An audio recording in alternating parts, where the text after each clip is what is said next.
نحمده ونصلي ونسلم على رسوله الكريم أما بعد فأعوذ بالله من الشيطان الرجيم بسم الله الرحمن الرحيم يا أيها الذين آمنوا هل أدلكم على تجارة تنجيكم من عذاب أليم تؤمنون بالله ورسوله وتجاهدون في سبيل الله بأموالكم وأنفسكم ذلكم خير لكم إن كنتم تعلمون يغفر لكم ذنوبكم ويدخلكم جنات تجري من تحتها الأنهار ومساكن طيبة في جنات عدن ذلك الفوز العظيم وأخرى تحبونها نصر من الله وفتح قريب وبشر المؤمنين يا أيها الذين آمنوا كونوا أنصار الله كما قال عيسى بن مريم للحواريين من أنصاري إلى الله قال الحواريون نحن أنصار الله فآمنت طائفة من بني إسرائيل وكفرت طائفة فأيدنا الذين آمنوا على عدوهم فأصبحوا ظاهرين صدق اللہ یہ سورہ صف کا دوسرا رکوع ہے۔ اس سورہ مبارکہ میں اللہ سبحانہ وتعالی نے ایمان والی جماعت کو 3 مرتبہ خطاب فرمایا ہے۔ پہلا خطاب جو یہ تھا یا ایھا الذین آمنوا لم تقولون ما لا تفعلون، اے ایمان والو اپنے قول اور کردار کی مطابقت و آنگی پیدا کرو، ایسا نہ کرو کہ ایک کام تم کرتے نہیں ہو اور دعوے بڑے بڑے کرتے ہو کہ ہم نے یہ کام کیا، یا یہ ہے کہ تمہارا ابتدا میں حال تو یہ تھا کہ تم اللہ سے مانگتے تھے کہ دشمن کے مقابلے کی ہمیں اجازت مل جائے، جبکہ وہ مرحلہ تمہارے اندر صبر و ضبط کے پیدا کرنے کا تھا، اور اللہ نے تمہیں حکم دیا تھا کفو ایدیکم کہ اپنے ہاتھوں کو روک کر رکھو، اپنے اندر ضبط پیدا کرنا ہے، لیکن تم چاہتے تھے کہ اللہ کی طرف سے اجازت اور حکم ملے کہ ہم ان ظالموں سے لڑیں جو ہمارے نظریے اور دین کو کسی طرح قبول کرنے کے لیے اور برداشت کرنے کے لیے تیار نہیں ہے۔ اب جب اللہ سبحانہ وتعالی نے مدینہ منورہ میں نبی کریم صلی اللہ علیہ وسلم نے جب ایک ریاست کی بنیاد رکھ دی اور اس کے بعد ان ظالم اور طاغوتی طاقت قوتوں سے لڑنے کا حکم دیا، اب تم پس و پیش کرتے ہو۔ فرمایا کہتے تو تم یہ تھے کہ ہمیں لڑنے کا موقع ملے، لیکن جب عملی طور پر میدان میں اترنے کا وقت آیا تو اب تم سوچو بچار میں پڑ گئے ہو، اب پس و پیش کرتے، ایسا کیوں ہے؟ تمہارے قول میں اور تمہارے عمل میں مطابقت نہیں۔ پھر اس حوالے سے موسیٰ علیہ السلام کا حوالہ دیا کہ تم موسیٰ علیہ السلام کے پیروکاروں کی طرح نہ بنو۔ کہ موسیٰ علیہ السلام نے جب انہیں آزادی و حریت کے لیے دعوت دی اور انہیں اپنے آبائی اور اپنے علاقوں کو فتح کرنے اور وہاں حملے جہاد کرنے کا حکم دیا، انہوں نے انکار کر دیا اور موسیٰ علیہ السلام پر الٹا الزام لگانے شروع کر دیے کہ ہمیں یہاں مروانا چاہتے ہیں۔ ایسا نہ ہو کہ تم ان بنی اسرائیل کی طرح بن جاؤ، وَإِذْ قَالَ مُوسَىٰ لِقَوْمِهِ يَا قَوْمِ لِمَ تُؤْذُونَنِي وَقَدْ تَعْلَمُونَ أَنِّي رَسُولُ اللَّهِ إِلَيْكُمْ۔ اس کے بعد یہاں پھر دوسری مرتبہ اللہ نے ایمان والوں کو مخاطب کیا اور یہاں پر فرمایا کہ ایمان والوں، اے وہ لوگوں جنہوں نے اس ایمان کے ضمن میں اللہ سے اپنے ہر طرح کی قربانی کا عزم و عہد کیا ہے۔ ایمان در حقیقت ایک عزم اور عہد کا نام کہ تم نے عزم تو یہ کیا ہے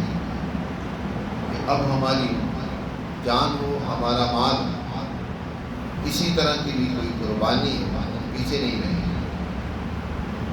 اب اللہ تمہیں ایک ایسے کاروبار کی دعوت دیتا ہے جو سراسر تمہارے حق میں نفع مند ہے۔ بہت سارے کاروبار ایسے ہوتے ہیں جن میں نقصان کا بھی خدشہ ہوتا ہے، اور یہاں پر کیونکہ خاص طور پر سب سے پہلے اور ابتدا میں جو لوگ دین اسلام کے علم بردار بنے، دین اسلام کو جنہوں نے قبول کیا، قریش، وہ تاجر پیشہ ہیں، ان کی گزر بسر تجارت سے ہوتا ہے۔ تجارت کے ساتھ ان کا بڑا گہرا ربط اور تعلق ہے۔ سال میں 2 تجارتی سفر کرتے ہیں۔ یمن کی طرف کا ایک سفر ہوتا ہے، ایک سفر شام کی طرف کا ہوتا ہے۔ یہ مختلف سفر کرتے ہیں گرمیوں اور سردیوں کے اندر، اپنے کاروبار کو بھی بڑھاتے ہیں اور ساتھ سیر و سیاحت بھی کرتے ہیں۔ اللہ نے ان کی اسی تجارت کی مثال دیتے ہوئے فرمایا کہ اے ایمان والو، ایک تمہیں ایسے نفع مند تجارت کی دعوت دی جاتی ہے جس میں کسی قسم کے نقصان کا کوئی خدشہ اور خطرہ نہیں ہے، وہ سراسر نفع مند ہی تجارت ہے۔ اور اس تجارت میں جو رأس المال ہے وہ 3 چیزیں ہیں۔ اگر ان 3 چیزوں کو تم عمل میں لے آؤ، استعمال کرو، اللہ اس پر دنیا میں بھی اور دنیا سے گزرنے کے بعد آخرت میں تمہیں اتنا نفع دے گا کہ تمہارے بہن و گمان میں بھی نہیں ہوگا۔ بہت اونچے درجے کا نفع تمہیں ملے گا۔ اللہ نے ارشاد فرمایا اے ایمان والو، هل ادلکم علی تجارت، کیا میں تمہاری رہنمائی نہ کروں ایک ایسی تجارت پر تنجیکم من عذاب الیم، جو تمہیں بچا لے دردناک قسم کی سزا سے۔ ایسی تجارت جو ہر قسم کے نقصان سے، تکلیف سے اور سزا سے تمہیں بچا لے۔ وہ یہ ہے کہ سب سے پہلے تو تم اللہ اور اس کے رسول پر ایمان لے، اللہ کی وحدانیت کو تسلیم کرو اور رسول صلی اللہ علیہ وسلم کی اطاعت کرو۔ اور تیسری چیز وَتُجَاهِدُونَ فِي سَبِيلِ اللَّهِ بِأَمْوَالِكُمْ وَأَنفُسِكُمْ، اللہ کے راستے میں اپنے مالوں اور جانوں سے جہاد کرو۔ اب اس دین اور نظریہ جس کو تم نے قبول کیا ہے، اس کو معاشرے میں غالب کرنے کے لیے اپنی ہر طرح کی قربانی کو پیش کرو، جان دینی پڑے گی۔ دوسری جگہ پر اللہ نے ارشاد فرمایا ان اللہ اشتری من المؤمنین انفسهم واموالهم بان لهم الجنہ، انسانوں کے مال و جان کو اللہ نے جنت کے عوض میں خرید لیا ہے، ابھی ایک کا نہیں ہے۔ گویا کہ مومن بھی ایمان کے ضمن میں اللہ سے ایک عہد کر لیا ہے، ایک سودا کر لیا ہے کہ وہ اپنے مال کو بھی اپنی جان کو بھی تیرے نام پر قربان کر دے گا۔ پھر اس کے بدلے میں اللہ کیا دے گا، اس کا آگے ذکر فرمایا یہ تجارت تمہارے لیے بہت بہتر ہے، ان کو تم تعلمون، اس تجارت کی اگر اہمیت ہو، اس کے نفع کو اگر تم جانتے ہو۔ اور نفع کیا ہوگا، یغفر لکم ذنوبکم، سب سے پہلے تو اللہ تمہارے گناہوں کو معاف کر دے گا۔ دوسرے نمبر پر یہ کہ وَيُدْخِلْكُمْ جَنَّاتٍ تَجْرِی مِن تَحْتِهَا الْأَنْہَارُ، اور تمہیں ایسے باغوں میں داخل کرے گا جن کے نیچے نہریں بہہ رہی ہیں، ایسے باغات جن کے خشک ہونے کا کوئی امکان نہیں ہے، وہاں بہترین نہری نظام چل رہا ہے، ہر وقت ہریالی ہے، سرسبزی و شادابی ہے، ایسے باغات میں تمہیں داخل کرے گا۔ وَمَسَاكِنَ طَيِّبَةً فِي جَنَّاتِ عَدْنٍ، اور ایسے عمدہ اور بہترین مکانوں میں، رہائش گاہوں میں تمہیں سکونت اختیار کر سکونت دے گا کہ جو ہمیشہ کے باغوں کے اندر ایسے مکان بہت ہی طیبہ عمدہ ہیں، اور وہ ہیں کہاں، اس کے چاروں طرف باغات ہیں ہر طرح کے، وہاں اللہ تمہیں رہنے کے لیے کل قیامت کے دن تمہیں مقام اور جگہ دے گا۔ اور یاد رکھو ذالک الفوز العظیم، یہ بہت بڑی کامیابی ہے۔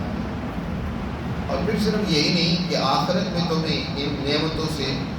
امکنات کرے گا، سرفراز فرمائے گا، بلکہ اس تجارت کا فائدہ تمہیں دنیا میں بھی ہوگا۔ اگلی آیت میں اس دنیا کے فائدے کا ذکر کیا، فرمایا وَأُخْرَىٰ تُحِبُّونَا، اور ایک دوسری چیز بھی تمہیں اللہ عطا فرمائے گا جس کو تم بہت پسند کرتے ہو، تُحِبُّونَا، وہ کیا؟ نصر من اللہ وفتح قریب، وہ اللہ کی نصرت ہوگی، دنیا میں اللہ کی مدد اور یاوری تمہارے ساتھ ہوگی، اور قریب کی فتح بھی ہوگی، یعنی بہت جلد فتوحات کا دروازہ تمہارے لیے اللہ کھول دے گا۔ دنیا پر تم فاتح کی حیثیت سے قوموں پر حکمرانی کرو۔ اللہ یہ پیشین گوئی فرما رہے ہیں مسلمان جماعت سے ابتدا میں۔ ابھی مدینہ منورہ میں یہ مسلمان جماعت کمزوری کی حالت، یہ آیات اس وقت نازل ہوئی ہیں جب عہد کے مقام پر مسلمان جماعت کو تھوڑا زخم اٹھانا پڑا،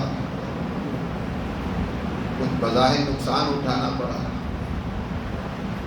بہت سارے منافقوں نے مسلمان جماعت کے اس موقع پہ ساتھ چھوڑ دیا۔ 300 کے قریب منافق عبداللہ بن ابی کی جو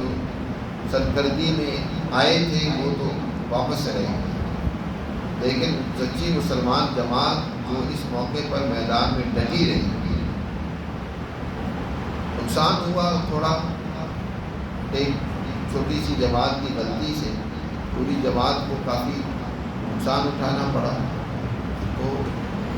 اس موقع پر مسلمانوں میں ایک بے چینی سی بھی تھی، اور جو ان کا روح غزوہ بدر کے بعد پیدا ہو چکا تھا وہ بھی کمزور پڑا۔ آس پاس کے قبائل، ان کے دلوں میں بھی مسلمانوں کا جو روح تھا وہ کم ہو گیا، لیکن مسلمان جماعت کا حوصلہ بڑھایا جا رہا ہے اور کہا جا رہا ہے، خوشخبری دی جا رہی ہے کہ ان قریب اللہ تمہیں بڑی فتوحات دے گا۔ یہ نہ سمجھو کہ اب یہاں زخم لگا تو بس تم ختم ہو گئے، نہیں، یہ بھی تمہاری تربیت کے لیے ضروری تھا۔ آگے تم نے دنیا کے اوپر حکمرانی کرنا ہے۔ پھر اس کے بعد کیا ہوا؟ اللہ نے اس سچی مسلمان جماعت کو ایسی فتوحات دی، جزیرہ عرب سب پر فتح اور مسلمانوں کا غلبہ حضور کی زندگی میں ہی ہو گیا۔ اور پھر اس کے بعد حضور جب اپنا ایک ابتدائی مشن اور کام پورا کر کے دنیا سے تشریف لے گئے، حضور کی اس جماعت نے اگلے پوری دنیا پر کیسر و کسریٰ کی طاقتیں، قوتیں جو بڑی شان و شوکت رکھتے تھے، صدیوں سے جو ایک بہت بڑی منظم طاقتیں تھیں، یہ 400 سال سے تو ان کا عروج تھا، اور یہ ہزار سال پرانی شہنشاہیتیں تھیں، کیسر کی بھی، کسریٰ کی، دنیا بھر کی دولتیں اور خزانے ان کے پاس تھے، منظم فوجیں، اسلحہ اور باقاعدہ وردیاں اور جو کچھ جنگی ہتھیار و ساز و سامان ہو سکتا ہے وہ ان کے پاس تھا۔ لیکن یہ چند مسلمان جو نبی کریم صلی اللہ علیہ وسلم کی تعلیمات پر ایمان لے آئے، اور انہوں نے اللہ کے دین کے غلبے کے لیے جان کو قربان کرنے کا عزم کر لیا، یہ جب اٹھی نہ کیسر کی طاقتیں نہیں روک سکتی، نہ کسریٰ کی قوتیں ان کے راستے میں آڑے بن سکتی۔ کسریٰ کا بھی نظام ٹوٹا، پورا عراق، پورا مدائن اور ہیرا، یہ سارے علاقے مسلمان فتح کرتے چلے، اور دوسری طرف مغرب کا علاقہ سارا شام، فلسطین اور اسی طرح کیساریہ، اور یہ سارے جزائر جو ہیں مغرب کے مسلمانوں نے فتح کر لی۔ اسی کی پیشین گوئی اللہ نے پہلے ہی دی تھی، فرمایا کہ اللہ تمہیں ایسی فتوحات دے گا قریب تمہیں ملنے والی ہیں جو تمہیں بڑی پسند ہوگی۔ وبشر المؤمنین، اے پیغمبر اس ایمان والی سچی جماعت کو خوشخبری سنا دیجیے کامیابی کی، فتوحات کی۔ تیسری مرتبہ پھر اللہ نے ایمان والی جماعت کو مخاطب کیا اور فرمایا یا ایھا الذین آمنوا کونوا انصار اللہ، اے ایمان والو تم اللہ کے مددگار بن جاؤ، اللہ کے دین کو غالب کرنے والے بن جاؤ، اور ایسے بنو جیسے عیسیٰ علیہ السلام کے حواری تھے، ایسے نہ بنو جیسے موسیٰ علیہ السلام کے ساتھی تھے، الٹا موسیٰ علیہ السلام کو تکلیف پہنچاتے ہیں۔ تم بنو کما قال عیسیٰ ابن مریم، جیسے جو عیسیٰ ابن مریم نے اپنے حواریوں سے کہا تھا بالحواریین من انصاری اللہ، کون ہے اللہ کے لیے میری مدد کرنے والا؟ حواری یہ اس کو کہا جاتا ہے جو انتہائی سفید، حضرت عیسیٰ علیہ السلام پر ایمان لانے والے جو لوگ تھے، یہ در حقیقت ابتدا میں وہ لوگ حضرت عیسیٰ علیہ السلام پر ایمان لائے جو دھوبی قسم کے لوگ تھے، کپڑوں کو صاف کرنے والے۔ حواری حور کی جمع ہے جس کے معنی ہے سفید کرنے والا، کپڑوں کو سفید کرتے تھے، دھوتے تھے، لیکن اس سے مراد ہر وہ دل کا صاف آدمی ہے جو پیغمبر کی صحبت میں رہ کر اپنے دل کا تزکیہ کرتا ہے، اپنی تربیت کرتا ہے۔ عیسیٰ علیہ السلام کے وہ مخلص جماعت جو ان پر ایمان لے آئی، یہ بیچارے وہ کمزور لوگ ہی تھے، وہ بھی تھا کوئی ان میں سے مچھیرا تھا، مچھلیاں پکڑنے والے لوگ تھے، عام زندگی اور کام کرنے والے لوگ جو محنت کش طبقہ ہوتا ہے وہ ان پر ایمان لے آئے، لیکن سچے دل سے ایمان لے آئے۔ حضرت عیسیٰ علیہ السلام نے ان سے کہا تھا من انصاری اللہ، کون میرا مددگار ہوگا اللہ کے لیے، اللہ کے دین کے غلبے اور اس کی اشاعت کے لیے میری مدد کون کرے گا؟ قال الحواریون، ان حواریین نے کہا تھا نحن انصار اللہ، ہم اللہ کے مددگار ہیں، ہم اللہ کے دین کو دنیا میں پھیلائیں گے۔ چنانچہ فآمنت طائفۃ من بنی اسرائیل، ان کی اس جدوجہد اور ان کے اس کاوش سے بنی اسرائیل کی ایک جماعت نے ایمان لے آئی، وکفرت طائفہ، اور بنی اسرائیل کی ایک جماعت نے انکار کر دیا۔ ایک جماعت ایمان لاتی ہے اور دوسری جماعت انکار کر دیتا ہے۔ حضرت عیسیٰ علیہ السلام کی زندگی میں تو ان حواریوں نے کردار ادا کیے ہی، لیکن حضرت عیسیٰ علیہ السلام جب دنیا سے جانے لگے تو اس وقت ان حواریوں کے کام ذمے کر گئے۔ جب ان کے رفع سما کا وقت قریب آیا تو ان حواریوں کو انہوں نے باقاعدہ بلا کر کہا کہ میرے اس دین اور نظریے کو آگے دنیا میں کون پھیلائے گا؟ انہوں نے کہا کہ ہم اس کو جاری رکھیں گے، اس مشن۔ چنانچہ عیسیٰ علیہ السلام کے آسمانوں پر جانے کے بعد ان حواریوں نے دنیا میں پھیل گئے، خاص طور پر مغرب کے علاقوں میں پھیل گئے، لوگوں کو انہوں نے دعوت دی۔ ان کی دعوت سے بڑی سلطنتیں مسلمان انہوں نے جدوجہد کی۔ ابتدا میں انہیں مشکلات کی کبھی سامنا کرنا پڑا، انہیں غاروں میں پناہ لینی پڑی، لیکن اپنی نظریے اور فکر پر یہ قائم رہے، لوگوں کو دعوت دیتے رہے، وقت کی حکومتوں کو اس حوالے سے تبلیغ کرتے رہے۔ چنانچہ قیصر روم وہ مسلمان ہوتا ہے، یعنی عیسائی مذہب قبول کرتا ہے، تو اس وقت پھر ان کی اس جدوجہد سے یہ سارے مغرب میں عیسائیت جو پھیلی، یہ عیسیٰ علیہ السلام کے حواریوں کی جدوجہد کا نتیجہ تھا۔ انہوں نے اللہ کے دین کے غلبے کے لیے تکلیفیں مشقتیں جھیلی، لیکن ان کی وہ کاوشیں اللہ نے کامیاب کی، دنیا میں بھی ان کو فتوحات سے نوازا اور آخرت میں بھی اللہ ان کو کامیاب کرے گا۔ تو فرمایا ایمان والو تم بھی ویسے ہی بنو جیسے کہ عیسیٰ کے حواری تھے، تم بھی ایسے ہی حضور صلی اللہ علیہ وسلم کی صحبت اور تربیت سے ویسا کردار ادا کرو کہ اللہ کے دین کے غلبے کے لیے اپنے آپ کو پیش کرو، ہر طرح کی قربانی کے لیے پیش کرو۔ موسیٰ علیہ السلام کے لوگوں کی طرح نہ بنو کہ جنہوں نے جہاد سے انکار کر دیا، بلکہ عیسیٰ علیہ السلام کے حواریوں کی طرح بنو۔ فَأَيَّدْنَا الَّذِينَ آمَنُوا، پھر ہم نے تائید اور مدد کی ان لوگوں کی جو ایمان لے آئے ان کے دشمنوں پر۔ ان حواریوں کے دشمن بھی تھے جو ان کے راستے میں رکاوٹ ڈالتے، لیکن اللہ نے ان ایمان والوں کی مدد کی، آخر کار دشمن ناکام ہوئے اور اللہ نے ان کو فتح و کامیابی سے امکنان کیا۔ فَأَصْبَحُوا ظَاهِرِينَ، اور وہ اس طریقے سے آخر کار دنیا میں غالب ہے، ان کا نظام پھیلا۔ اسی طرح مسلمانوں اللہ تمہاری مدد کرے گا اور تمہارا یہ دین دنیا پر غالب آئے گا۔ اس غلبہ دین کے لیے حضور دنیا میں تشریف لائے، جس کا ذکر اس سے پہلے رکوع کی آخری آیت میں کیا تھا کہ هو الذی ارسل رسوله بالهدى ودین الحق لیظہرہ علی الدین کلہ، اللہ وہ ذات ہے جس نے اپنے رسول کو ہدایت اور سچا دین دے کر بھیجا ہے تاکہ اس کو دنیا کے تمام باطل نظاموں پر اور دینوں پر غالب کر دے۔ تو یہ غلبہ دین تمہیں اللہ عطا فرمائے گا۔ اللہ کی تائید و نصرت سے تم دنیا پر فاتح بنو گے، کامیاب ہوں گے، اور پھر یہ مسلمان جماعت یقیناً کامیاب ہوئی۔ دنیا میں صحابہ کرام نے کیسر و کسریٰ میں، مغرب و مشرق میں اللہ کے دین کو غالب کیا۔ آج پھر ضرورت ہے جس ایمان کا ہم دعویٰ کرتے ہیں اس ایمان کے تقاضوں کو پورا کریں، اپنے آپ کو تربیت کے عمل سے گزار کر اللہ کے دین کو دنیا میں غالب کرنے کے لیے جان و مال کی قربانی سے گزریں۔